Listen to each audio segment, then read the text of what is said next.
రోజుకో మంచి పని చొప్పున ఏడాది కాలంలో దాదాపు 300 పైగా ప్రజలకు ఉపయోగపడే పనులు చేస్తున్నట్లు మంత్రి సత్యప్రసాద్ తెలిపారు. రేపల్లె నియోజకవర్గం పార్టీ కార్యాలయంలో ప్రజల నుండి అర్జీలు స్వీకరించారు మంత్రి అనగానే. ఈ సందర్భంగా సూపర్ 6 పథకాలను వరుసగా అమలు చేస్తామని తెలిపారు. ఈ నెలలోనే అన్నదాత సుఖీభవ, వచ్చే నెలలో తల్లికి వందనం, ఆగస్టు 15 నుండి నెలలకు ఉచిత బస్సు పథకం అమలు చేయబోతున్నట్లు తెలిపారు. అనంతరం కూటమి ప్రభుత్వం ప్రజల ఆస్తులకు రక్షణ కల్పించేలా రెవెన్యూ సంస్కరణలను తీసుకొస్తుందన్నారు.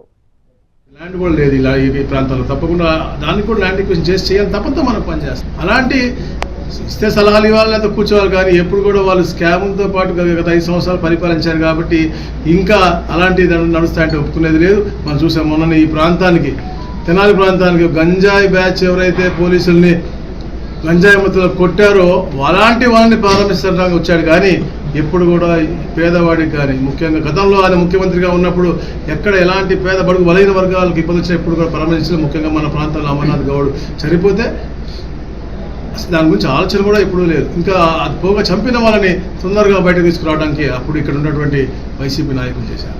అంటే వారి పరిపాలనకి మన పరిపాలనకి ఉన్న వ్యత్యాసం నేను చెప్తా ఉన్నాను. ఈ యొక్క 300 రోజులు అవ్వచ్చు దాదాపు, అంటే యాక్టివ్ సంవత్సరం అయినప్పటికీ కూడా యాక్టివ్ గవర్నమెంట్ వచ్చింది అంటే అన్ని లైన్లో పడిన తర్వాత 300 రోజులు అంటే 300 రోజులు 300 మంచి కార్యక్రమాలు చేస్తుంటాం. ప్రతిరోజు కూడా చంద్రబాబు నాయుడు గారు ప్రజల్లోకి ఏదో ఒకటి కార్యక్రమం చేయాలని తప్పనితో పనిచేస్తాను. ఒక నియోజకవర్గం ఈరోజు దాదాపు 10 కోట్ల రూపాయలు సీఎం రిలీఫ్ ఫండ్ ఇచ్చాం. గత ప్రభుత్వంలో ఇప్పుడు ఇచ్చారని అడుగుతా ఉన్నాను.